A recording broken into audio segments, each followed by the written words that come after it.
again with another podcast interview. We have a very special guest, but before we get into this special interview, I want to go ahead and shout out Antoinette.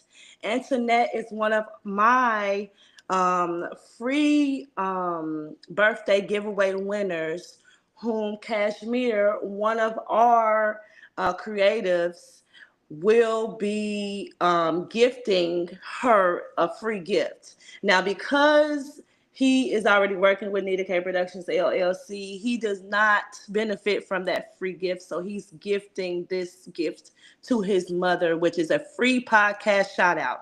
So we want to go ahead and shout out Antoinette and give our kudos to her for winning that gift. Moving right along, we got some projects coming up and coming out in October. We have a double feature, which is our first short film, Perpendicular Hotel, along with our newest short film, House of Tea. If you didn't get a chance to see Perpendicular Hotel and you want to see House of Tea, you'll be able to see both in October. So make sure you stay in tune with us and check those dates out. Now, let's get right into it.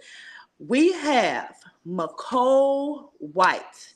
She is not only playing Lucille on BMF on Stars, she has done a lot of other things. Singing. She's a real singer, y'all. She sings for real, not just in BMF and all the other shows and movies that she's been in.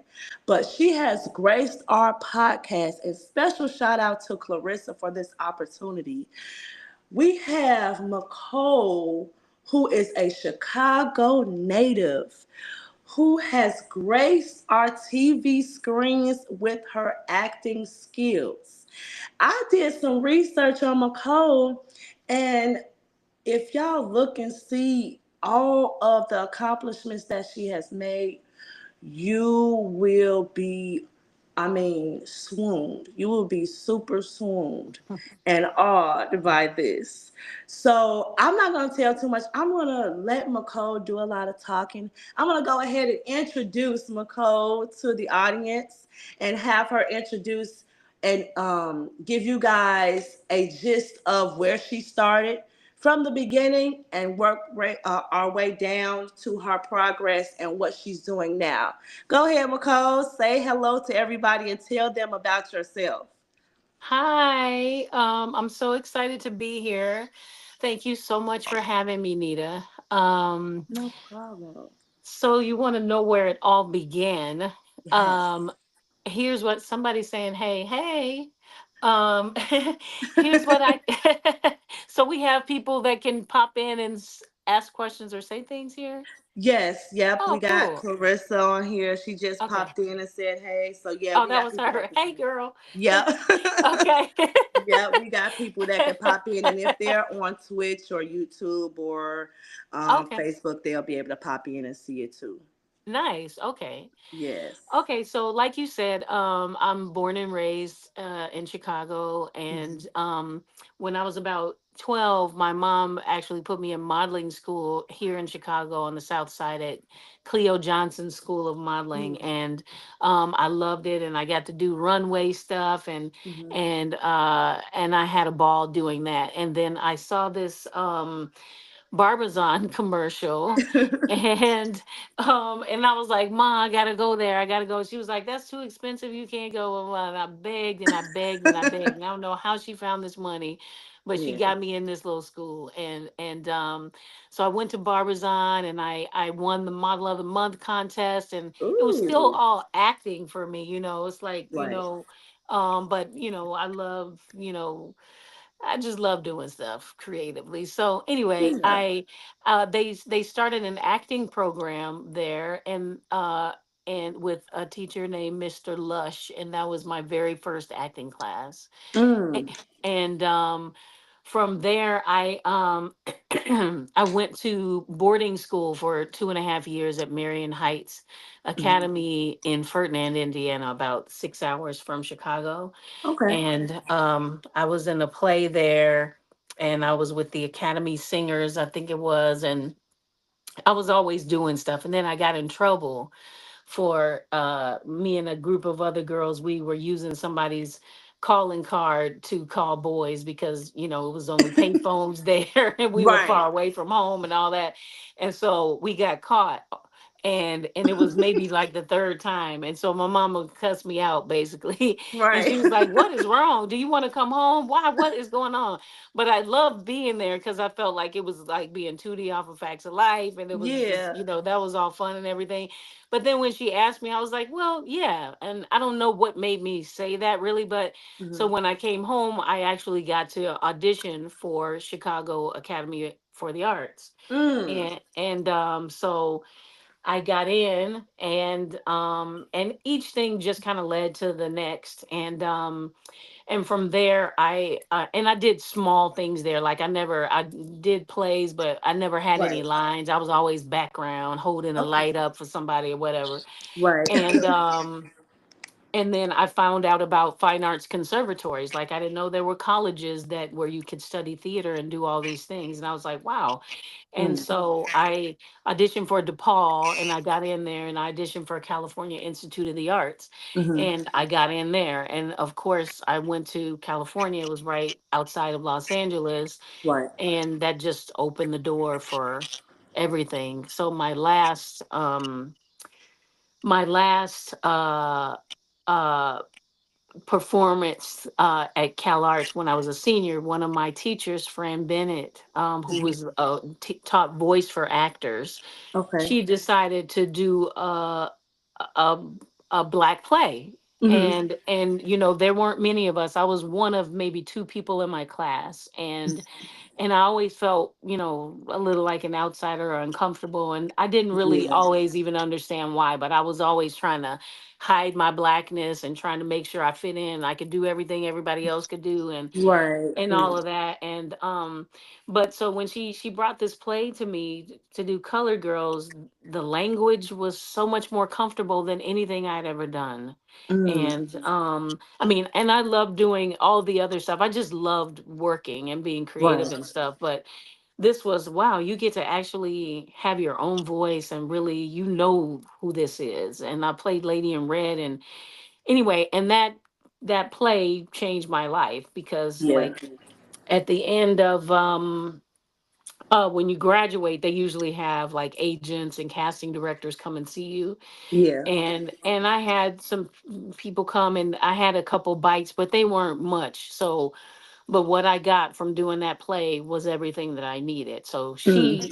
my teacher, Fran Bennett, she invited a casting director to come to see the play, and they just loved me and raved about me. It was Cheryl Bear, and she had me come and do that monologue for her producers for her show. And I Mhm. was always too young. This was for, I think, Different World.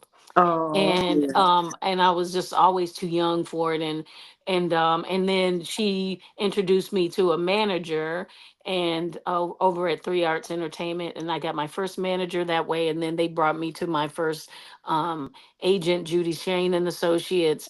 Hmm. And then I just started going out and auditioning and stuff, and then booking things, here and there. And that's really how I got my start. So Right. Man, you have an extensive start, which is good. It's good to have all those things. And I know you mentioned that you were doing background. I always tell people when I talk to them, and my team too, background is still important.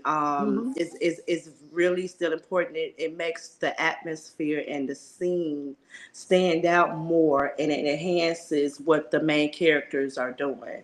So I Mhm. definitely tell people that be in background. They're like, "Oh, it's just I just did background. It's nothing. It's a Mhm. lot." So I just did want to say that, but um, I lost my train of thought. I was going to ask you. This is what I'm going to ask you. Did so with you doing all of those things? Did it interfere with your schooling? How did you balance that? My acting? Yeah. Oh no, I went to school and I graduated. So I studied for 4 years, and I wasn't auditioning for outside things at all. Okay. So Okay. it was, really intensive training. And once I got out, I started, Right. auditioning and stuff. So they take you through the program, and then they try to set you up so you have the support you need when you get out. Right. Okay. Yeah. Okay. That Hmm. was smart because the reason why I asked that is because I know that nowadays with the creatives that I talk to, they try to balance school and acting and or working and acting, and I try to tell them that you really have to have really great discipline to try to balance those two Hmm. together, because if you're just starting off, but you need to work, but you're trying to fund whatever you're trying to buy, Right. like wardrobe, you want to get to Right. travel there. It is taxing and it can take a Hmm. toll on you. So you kind of gotta watch it. But how you did it was really, really smart. You didn't do anything outside, so you can focus solely on school and then do that because you know what you knew and you foreseen that it will come. You know what Yeah. you needed to do, what you were trying to accomplish, it will come. You just needed to take the time to do it in the right order, so you did it the smart way. Well, You did. it just happened that way. So that's just, I just followed the path that was kind of unfolding for me. But everybody has their own authentic path. So however you get there, is part of your process, and everything that's on your path along the way, just trust that for yourself, because that's what creates your own authentic journey. Mm, absolutely. And in all the things that we bring to the table, that's what makes you you, and makes you have that pop when you do your thing. It's like, oh, Right. okay, she does it like that, but she did it like that because, oh, she had that job at such and so, and she was able to Hmm. pull from this, or she was able to pull from that, from being, all these different things being in your life. Right. So it's really all part of the process. And even when you graduate from school, it doesn't make make it all right, because you still got Right. to figure out how you gonna live and pay your Right. bills, and you still auditioning, and you think you waiting by your phone hoping in, Right. some people don't even get auditions. Some Nope. people, you go to school all this time and you might not even have an agent to Right. who's sending you out and stuff. So you still gotta, do all this extra stuff. And back then it was much harder to do that, whereas now, we have all these different outlets and stuff now, Hmm. so it's much easier Easier, yeah. actually to create for yourself. It um definitely is. yeah. Yeah, that's man. Yeah, it's definitely a lot of platforms out there. You can monetize and create and do so many things, especially with AI being out. That just Hmm. enhance it even more. Now, I Hmm. know that we're gonna just get this out the way because people are like, oh, Nicole, she played on BMF. I told the team that we will be taking this opportunity to interview. It's like everyone wants to know about you and your experience working as Lucille on BMF, because you have other shows like you were on Martin, you were on Hmm. Family Matters, you were on The Hmm. Fresh Prince of Bel Air, you were Hmm. on The Wonder Years, you did all these other shows and movies. But I want to get more in depth. How was your experience and how did you land the role as Lucille on BMF? I auditioned. So Hmm. at the time, I was auditioning for a lot of things Yeah. and I couldn't remember what was what. And the tide was just starting to turn some for me. So Hmm. I was in a really dark valley, Yeah. actually, a little prior to BMF. And Mm. just before BMF, I had gotten this James Wan movie, and I was like Yeah.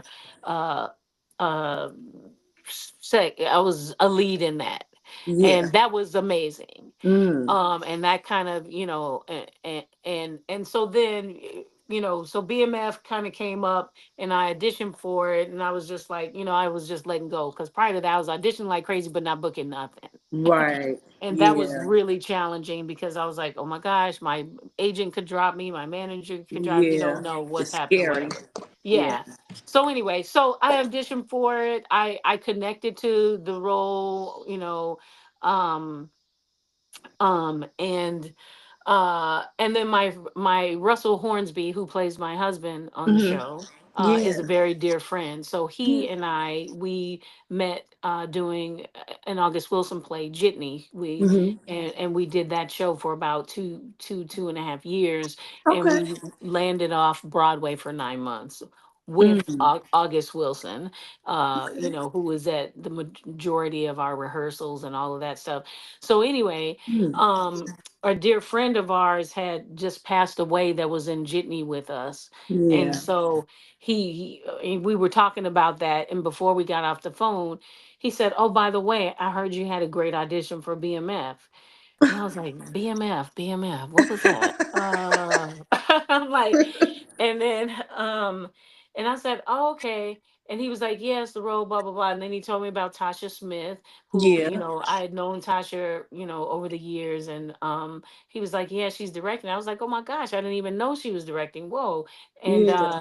he said, she thought my audition was great, and they were pulling for me, and I was like, "Wow, that would be so amazing if we could Hmm. come together and do this role," because there was so much that was similar to Jitney, actually.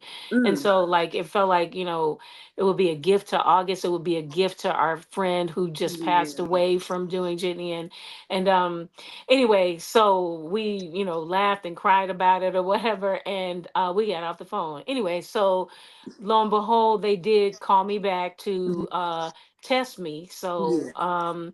Russell and I, we chatted about it, we worked on it and stuff, Yeah. and we went in. We had our test. We tested together. He had already had the role, but we Mm. tested together for my test, um and it felt like we killed it. Yeah. And then afterwards, I just had to release it, and just trust spirit. So Right. yeah, and it seemed like it was a tough fight, and Tasha Smith really went to bat for me, and I will never Yes. forget that. And her and Russell really went to bat for me, and really helped open the door. And Yes, shout out to yeah, so that was Russell and Tasha for that. Like that, I yeah. mean, cause look, you killing the role for Lucille. Like when I looked at you and then looked at excuse me, the real Lucille, I was Mhm. like, y'all look alike. Yeah. Oh, y'all could be cousins Right. or sisters. Yes, so Yeah. that just enhanced your character because you were playing the role for Lucille and you killed it. You killed it. I will tell you this though. When your character Lucille messed around with that doctor, ooh, we girl, you had me hot. I said no, but I had to understand that Uh-huh. your husband he wasn't doing right. He Mm-mm. wasn't doing right. So what during those moments being in that in character, since we're on that topic, I know a lot of emotion came behind that, of course, when you're playing a specific role.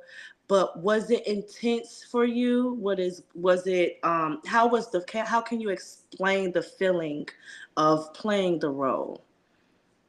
Well, as far as the doctor and that whole issue with Charles cheating and stepping out Yeah, and stuff, that was a big deal. So yeah, especially the first half of that season yeah. was, um it was so challenging because I didn't do nothing. I didn't say nothing. I didn't really Right. do nothing. And he doing all the stuff. He's stepping out. Mm-hmm. He got the girl. They doing the whoop de whoop. They going Yep. to the Easy 8 motel. And Uh just doing their thing. Child, it was so hard. Like, just Yeah. as the actor, a woman, it was just Yeah. really hard for me and my ego probably too. Yeah. So I was like, ooh.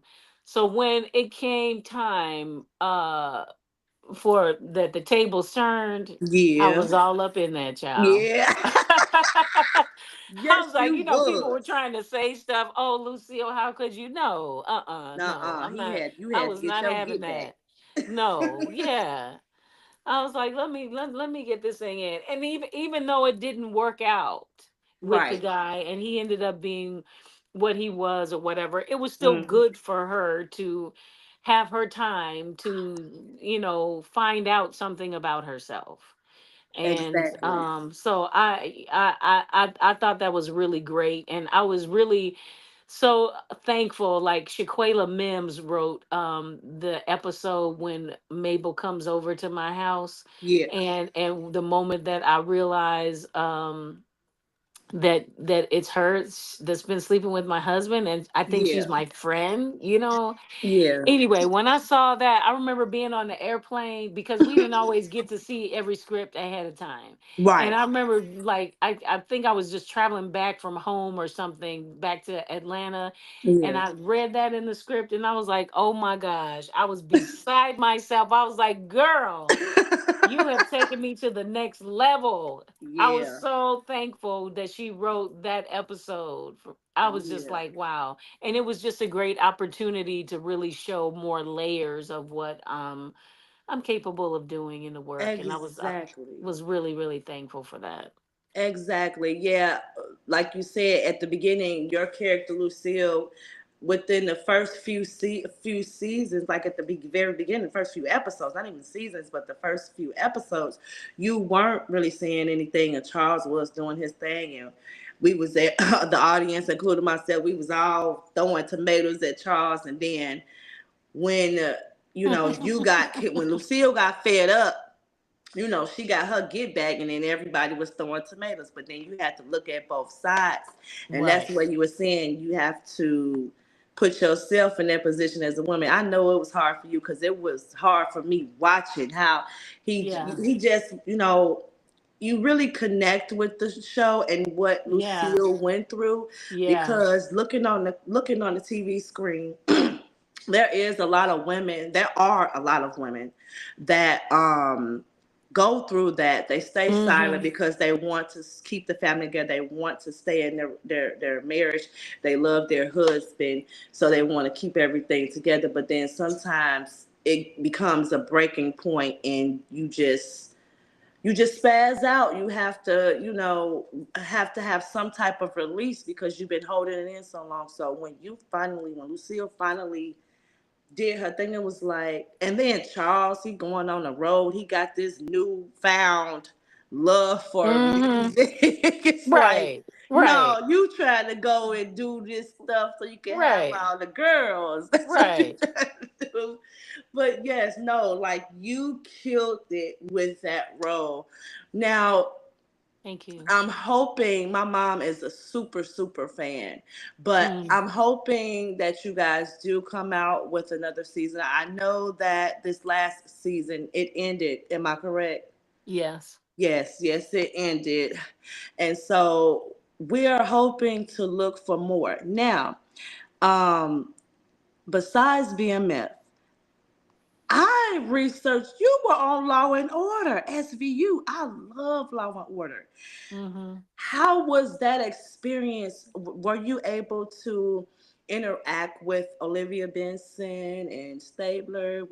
Like, how was that experience? Gosh, that was so long ago. I Yeah. can't remember who I was in the scene with, but I worked with Ice T. Okay. Okay. Yeah. And that was cool. Yeah. Yeah. And That was good. I enjoyed that show. Um yeah. It was just funny now that I'm thinking about it. I remember that show, like I had auditioned for like so many times, I think. Yeah. And I was like, and I can't remember if it was more than three or however many, but that one was finally like, okay, this is the charm. You finally get to work on this show. Right. Yeah. But I had a great time. Everybody over there was kind and lovely. I don't remember any, definitely no negativity or anything Right. like that. I had a great time. That's good. Now jumping back to Jitney, Mhm. I do see that you had an Obie Award and Drama Desk Award. Mhm. Did they have any events? This was in 2000, I believe. Did they have any events and they presented like the Oscars? Was it kind of like that?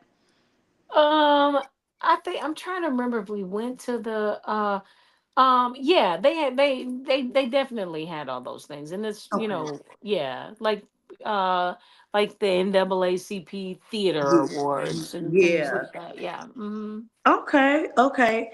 And then just stepping outside the box of filming and acting, um, I just want to dive into. Well, I'm not going to step outside the box of filming and acting because this ties into acting. What advice would you give to someone who? Because I know that a lot of the creatives that come our way, they're starting off new or they want to dive in and try to get acclimated. They're brand new to the game and they Hmm. want to learn the steps they'll take, the necessary steps they'll take to become a successful background actress and then excel to an actress. What advice would you give to someone just starting out and in today's world, how do you think um, those steps would benefit them with in today's world with the technology that we have? I just want to make sure I'm clear on it. So, are you asking like what steps you would take to being a background actor to going into a Yes. more principal actor? Yes. Uh, um, I mean, one again, I would say to trust the journey, but Hmm. it's good, if you're a background actor where you get to watch what's happening and you Right. understand what's happening on set and stuff. But I would also just encourage you to study and Hmm. learn the craft. And Hmm. it's not the only way to uh uh, going from a background actor to a principal actor. There are Right. people who have done that. I didn't come up that way. Hmm. um when I was saying I was doing background, it was like I was on stage Right. in the theater when I was in high school, Right. and I was holding lights and stuff like that. And not to say that I wouldn't have, because you can get your insurance that way. Yeah.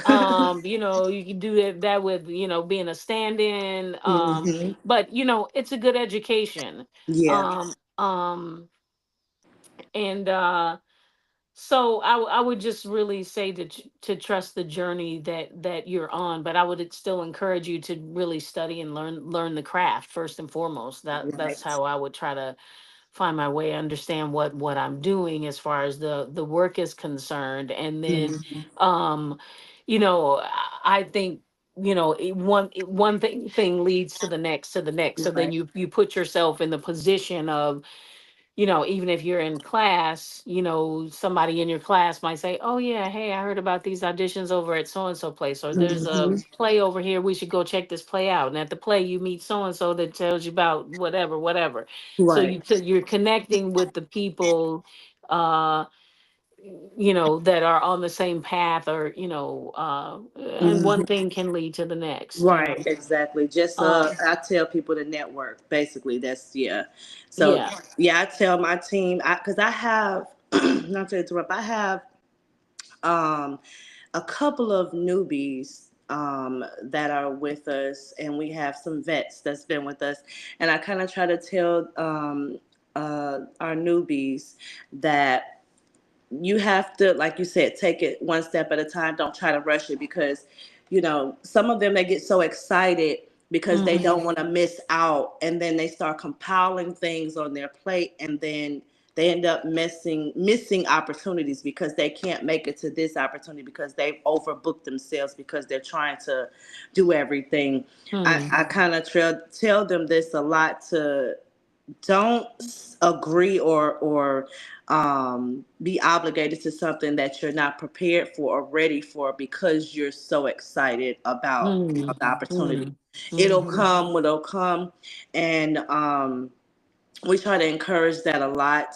Hmm. Another thing that I wanted to ask you too, um, do you think that with the platforms out here like Twitch, Twitter, Instagram, Facebook, TikTok, YouTube, do you think that that is um, I want to say a significant piece for a creative succeed in their journey versus going to school and taking acting classes and learning that way? Because I think they're both good, but I just want to know what you think. I mean, there are things that you can do. I mean, what I love about, the internet and all the options that are out there is that you can always create for yourself, and you can Hmm. always find outlets. But I don't think you need one or the other. I would still Mm. say study your craft. Right, So right. even if Either you way, online doing it, it's like, well, do you know what you're doing? What you doing? right. It's like learn learn the craft. And Exactly. regardless, I mean, you can learn on set as you go or whatever, but I think it's helpful to train. And you Hmm. don't have to go to a fine arts conservatory because it costs, it's really super expensive. Yeah, But if you have the opportunity to go, it would be great. yeah, But you can always study privately, or and go to class and just really understand how to break down a scene, exactly. understand how to go in, and how you interpret a character, or how you just pay closer attention in your daily life to be able Hmm. to bring things to the work you know Exactly. Exactly. Now, to singing. I know you sing. How old were you when you started singing? I think I was always singing, and I had to choose. Um but yeah, I was just always being creative somehow. But Yes. yeah. Mm-hmm. And so, but I had to choose a major. Mm. And so I chose theater, because I thought, well, I can still have a voice teacher, Right. and study privately, and learn that way. So I did it that way. So then, primarily I'm still an actor, Mm-hmm. but I try to do things now that are in alignment with, I mean, that's ultimately the goal, that are still in alignment with Right. my film and television stuff, like licensing music for film and television. Mm. Um, I've done that, and I would like to continue in that direction, as Right. well as performing live. And I have a EP that's coming out very soon, and Ooh. yeah. We gotta hear more about that. I can't wait till that comes out. Yeah, I'm hoping for between September and October. Okay. Oh, there's so many things that go into putting these things together, child. So Yes. one thing Yes. I am glad about a little bit is that, as an actor, you're so much more supported. Mm-hmm. So it's like SAG is, really has your back. And then, Yeah. the kind of representation you have as an actor, you still have, if you're fortunate enough to have representation, because Right. that's still a thing. But when you do, it's still, it just, you have support out there. Whereas as a musician, you're pretty much kind of producing so much on your own. Yeah. Yeah. It's a lot of stuff to think about. And so I really commend so many musicians who have, just been in the game for so long, and have really found their way, because Yeah. it's not easy. And then, especially now, because of all the streaming platforms and this and that, it makes it even less, where you make less money. Yeah, it It's much harder to make a living. Yeah.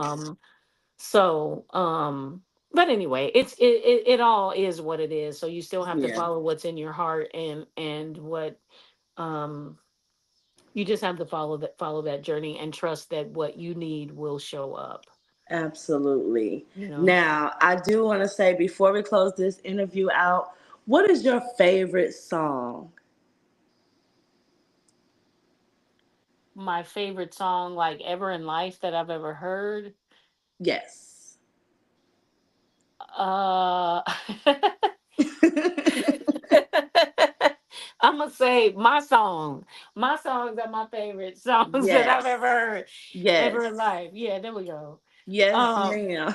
yeah. So I have a song called Miss Tang that's out right now. It's on Okay. Spotify, it's on Apple Music and all streaming platforms. It's called Miss Tang. And then I have another song, but so Miss Tang I co-wrote and it was produced by Rob Mullins. Yeah. And my I have another single out right now with 80 Empire and Doodlebug from Diggable Planets. Okay. Yeah, and that's called Mother Earth is Dying, and that's on all streaming platforms too.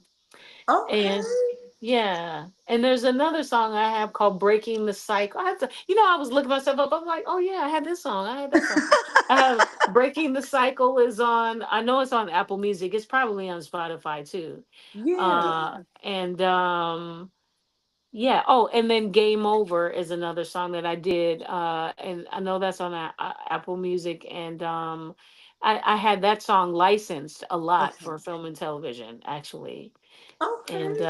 yeah, that was one of the first songs that I had licensed. So You it's gave cool. me an idea. We're gonna put that music in the background when I edit this. We're gonna Yes. put your songs in there so people can hear more every time they hear this interview. So we definitely gonna put your songs on this interview and add it to the background. And I would love to hear it too and share it as well. Man, you have killed the game. You still killing the game. You sing, you act, you have licensed music. You have an extensive background in a ton of movies, ton of TV shows. I definitely appreciate your presence. Again, shout out to Clarissa for this amazing opportunity. Do you have anything you want to say to our audience that's listening out there before we go? Yes, actually, I'm in Chicago right now, and if you're in Chicago or want to come to Chicago, I'm singing at City Winery this coming Sunday, Mhm. August 24th at 7 p.m., and I would love to see you there. Yes, I did see that. I hope that I'm available so that I can come and Are you in possibly bring my Chicago? mom.